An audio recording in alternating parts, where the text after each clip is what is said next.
There is a specific kind of exhaustion that has no name in polite conversation. It lives just below the sternum. Not pain exactly, more like a slow, persistent pressure, like someone has been leaning against that spot for so long that the cartilage has finally started to give. You feel it most acutely in the pause after you finish speaking. That half second where you watch someone's face for the flicker, the little signal that says, "Yes, I followed you. Yes, I see what you meant. Yes, you are real to me." And when it doesn't come, when instead they nod too quickly or pivot to themselves or respond to a version of what you said that is somehow less than what you meant, something collapses, quietly, like a door closing in an empty house. You don't say anything about it. You smile. You continue. But that door keeps closing, conversation after conversation, year after year. And somewhere in a part of you that was never taught to speak, a question is calcified into something that no longer asks but simply waits. Is there something in me that cannot be reached? Carl Jung spent his entire life staring at that question, and what he found was not comforting. But it was true, and true, even when it cost something, is the only currency that actually buys anything. By the end of this script, you will understand 4 things. 1. Why the hunger to be understood is not a love language or a personality trait. It is a developmental wound with a specific anatomy, and if you do not know its anatomy, you will keep feeding it wrong. 2. The precise mechanism by which the people you most desperately want to understand you are structurally incapable of doing so, and why that incapacity has nothing to do with how much they love you. 3. The counterfeit cure. The thing that feels like you finally stopped needing approval, that feels like emotional maturity and clean boundaries, but is actually something colder and more dangerous we're in the face of healing. And 4, the one thing, the only thing, that actually ends the exhaustion, not by getting what you've been asking for, by finally understanding what you've actually been asking for. 2, the living avatar. There is a 34-year-old who calls their mother every Sunday, not because it fills them, because the alternative, not calling, requires an explanation they do not have the energy to give. The calls last 40 minutes. 20 of those minutes are logistics, schedules, who's eating what, the small domestic inventory of a life, reported rather than shared. The other 20 minutes are the 34-year-old trying, with a precision that has grown surgical over years, to describe something true, something about how the week felt, a thought they had at 2 a.m. that seemed important, the texture of a decision they made that cost them something. Their mother listens. She loves them. She responds. And every response lands slightly to the left of what was said. Not cruelly, not dismissively, just adjacent, as if the signal traveled the distance between them and arrived as something translated, something that kept the shape but lost the frequency. The 34-year-old says, "Ham." They wrap up the call. They set the phone down on the counter. They stand in the kitchen in the silence that follows. They are so tired, and they cannot tell anyone how tired they are, because explaining the tiredness will require the very thing they are too tired to do. This is where we begin. The psyche's primary hunger, not love, witness, define. Jung made a distinction that most people spend their entire lives refusing to make. He separated love from witness. Love, he argued, could be unconditional, abundant, genuine, and still miss you entirely. Your parents can love you completely and still have no accurate map of your interior. Your partner can be devoted and still respond to a projection of you, a version they have assembled from their own needs, fears, and archetypal templates, rather than the actual, specific, inconvenient, unresolvable thing that you are. Witness is different. Witness is when someone receives it with enough accuracy that you yourself feel more real, not validated, not agreed with, seen. The way a diagnosis can feel like relief not because it solves anything, but because it names something that was already there. You feel located. You feel actual. The hunger for witness is not weakness. It is the basic operating requirement of being a conscious creature. Jung called it individuation, the lifelong process of becoming specifically, irreducibly yourself. And you cannot do that entirely alone. You need, at minimum, one accurate mirror, something that shows you your actual face, not a flattering rendering of it. The problem is that we are not asking for witness. We are asking for understanding. And we are asking it from people who are looking at us through the lens of everything they need us to be, the character. The 34-year-old is not calling their mother to report logistics. They have never been calling to report logistics.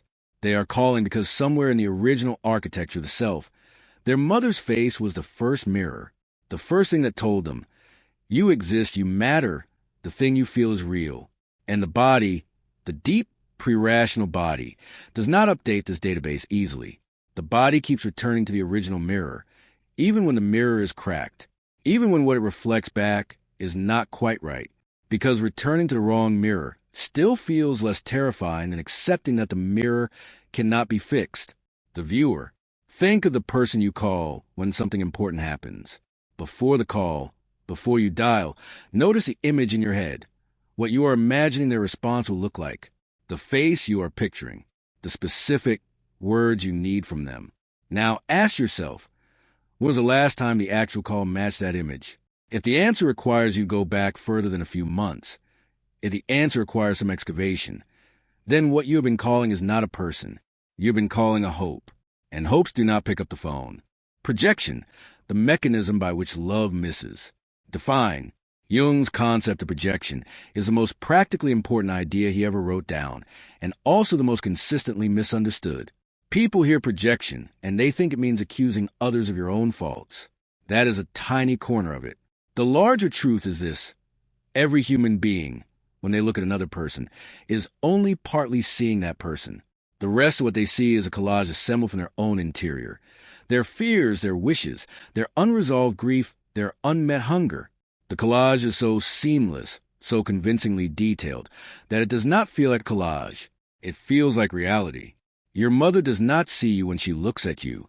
She sees a child she worried over, a relationship she has defined herself through, a set of hopes she cannot entirely separate from her own unlived life. She sees all of this over you, like a transparency laid across your actual face. She is not doing this because she is a bad mother. She is doing it because she is human. And here is the knife. You are doing it too. When you are desperately trying to make someone understand you, what you're often doing, not always, but often, is trying to update their projection, trying to correct the transparency. You are not having conversation. You are staging correction to someone else's interior movie, and you keep wondering why the director isn't listening. Because the director isn't in the room. The director is inside their own head, and so are you, the character. The 34-year-old has had a version of the same argument with their mother for 11 years. The words change. The occasion changes. The argument is always the same argument. The mother hears criticism where tenderness was meant. The 34-year-old adds more explanation, more precision, more careful framing. The mother hears more criticism.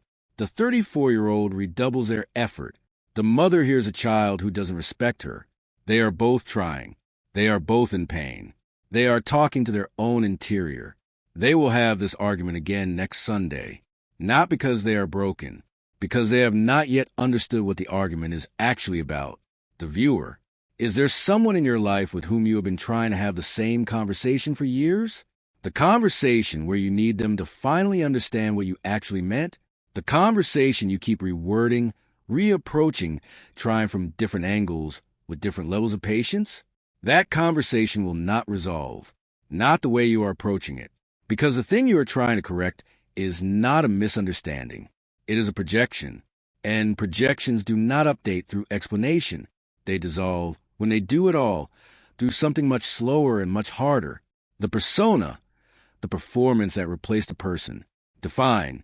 Jung called it a persona, the social mask, the curated, navigable, presentable self that a person constructs to move through the world without being destroyed by it. Every person has one. Every person needs one. The persona is not pathological. What is pathological is when the persona and the self become confused, when the person can no longer locate where performance ends and the actual interior begins. This confusion happens gradually, almost imperceptibly, in people who were not adequately witnessed when they were young. When a child learns, through experience, through repetition, through the specific micro-expressions of the adults around them, that certain parts of themselves are not receivable, those parts get hidden. Not consciously. The psyche is not deliberate about it. It happens the way a tree grows around a fence, slowly, necessarily, without anyone making a decision. The persona grows to cover the unhideable parts. And then one day you are 34 years old, calling your mother on a Sunday, and you cannot fully explain what is wrong, because the part you that knows what is wrong has been covered for so long that you have forgotten where you put it. The exhaustion you feel is not from trying to be understood. It is from trying to be understood as your persona, which is not who you are, which means even if it worked, even if someone understood you perfectly, you would still feel unseen because the person they understood was not the person that was hidden, the character. Here is the thing the 34-year-old does not say on Sunday calls. They do not say that they are not sure they believe in the life they are living, that there's a choice they made 8 years ago, practical, sensible, endorsed by everyone who loved them, that sits in their chest like a splinter that never worked its way out. They do not say this because they do not have language for it yet. They do not have language for it because they were never given a mirror that could reflect that particular frequency back at them, so they report the weak. They describe logistics. They perform the persona of a person who is fine and building towards something and making it work. And their mother, who loves them, receive that persona. And the 34-year-old feels more alone after the call than before it, because they were. The viewer, what is the thing you do not say?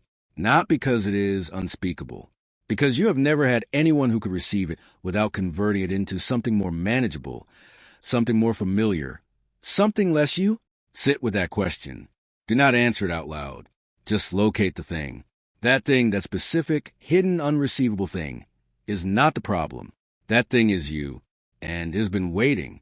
The comfortable retreat, the cost of keeping the hunger alive. The immediate relief of living inside the hunger for understanding is that it gives you a coherent story. It provides the most seductive of all narratives. I am a person of depth and interiority that the world has not yet fully appreciated. This story is not entirely false. The depth is real. The interiority is real. But the story weaponizes it. It turns a wound into a waiting room. You are always about to be understood, always one conversation away, always almost arriving at the relationship or the friend or the therapist who will finally get it. And that almost is the drug. The almost is what keeps you from grieving. Because if you grieved, if you actually let it land that some people who love you will simply never see the part of you that most needs to be seen, you would have to stop waiting. You would have to begin the much harder work of locating yourself from the inside. And that work has no audience. It produces no warmth. It cannot be received by definition because it is the process of learning to exist prior to reception. Fast forward 15 years. The 34-year-old is now 49. They still call every Sunday. The calls are shorter now. The logistics are more elaborate. The attempt to be witness has not stopped. It has simply become more disguised, buried in the subtext of every conversation, surfacing as an inexplicable irritability in close relationships, as a restlessness that money did not solve and achievement did not quiet. The splinter from 8 years ago is still there. They have built an entire life around not pressing on it. They have become expert at the performance. They are, by every external measure, successful. They have never been more alone, not because no one loves them, because they stopped believing the hidden part of themselves was worth bringing to the surface. And once you stop believing that, the hunger doesn't disappear. It just goes underground, and it feeds on everything. The counterfeit cure, the armored self that feels like freedom, this is where it gets genuinely dangerous, because this part feels like the solution, at some point. Through therapy, through reading, through one too many Sunday calls that ended in that specific silence, some people arrive at what feels like a breakthrough. They stop asking to be understood. They become, apparently, self-sufficient. They develop a private inner life. They hold things close to themselves. They stop oversharing, stop explaining, stop performing the exhausting labor trying to translate themselves for audiences who cannot hear them. They start saying things like, I don't need everyone to get me. They feel lighter. They feel, for the first time in years, genuinely free. This is the most sophisticated trap Jung ever described. Because what has happened, in most cases, not all, but most, is not that the wound healed. What happened is that the persona evolved. The person who used to desperately need to be understood has built a more advanced, more armored, more philosophically justified version of the same wall. The withdrawal looks like maturity because it is modeled on maturity. It sounds like wisdom because it borrows wisdom's language.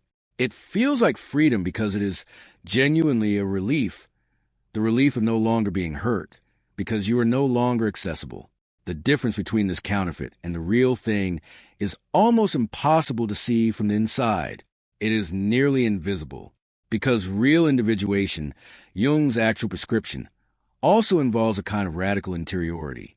It also means not requiring constant external validation, but it is not cold. It is not sealed. It remains open to appropriate witness, to genuine encounter, to the terrifying vulnerability of actually being known. The counterfeit is sealed. It has a very convincing explanation for why the sealing was a healthy choice. And the explanation sounds exactly like this script. Be careful. Here is the test. One question. No journaling required. Think of the most important thing you are currently not saying to the most important person in your life. Not a secret. Not information they're missing.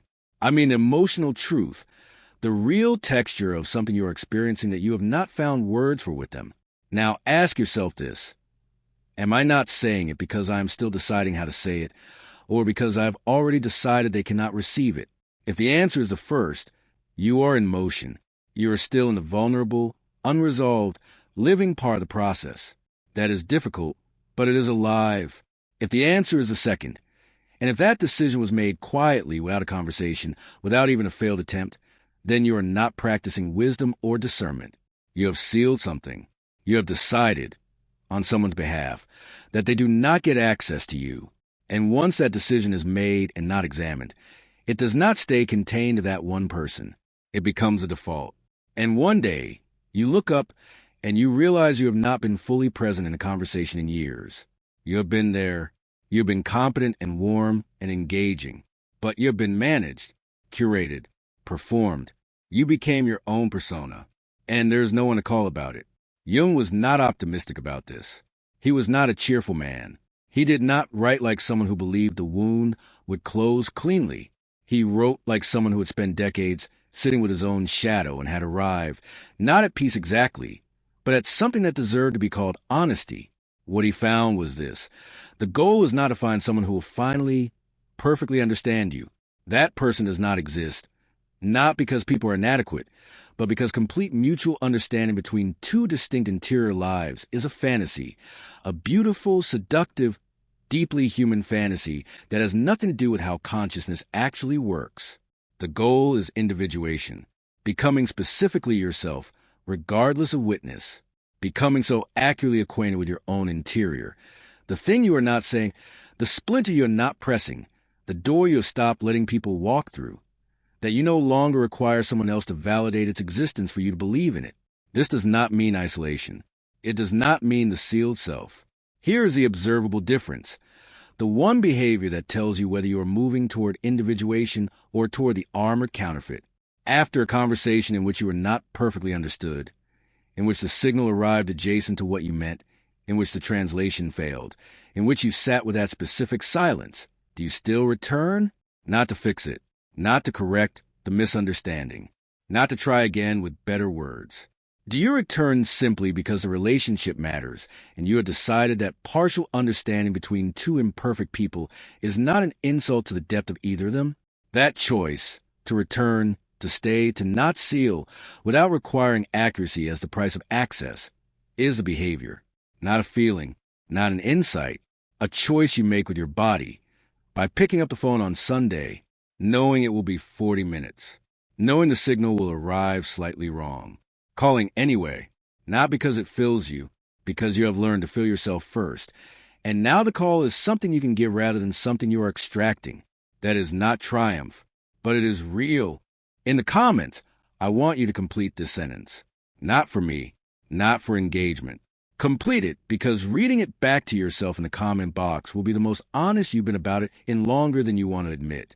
The thing I've stopped trying to explain ___ is ___. And if I'm honest, I gave up not because they couldn't understand it, but because _____. You don't have to finish it publicly, but write it somewhere. Because the thing you write there, that specific unhidden, unpersonated thing. That is not a problem to be solved. That is where you actually live, and it has been a long time since you visited.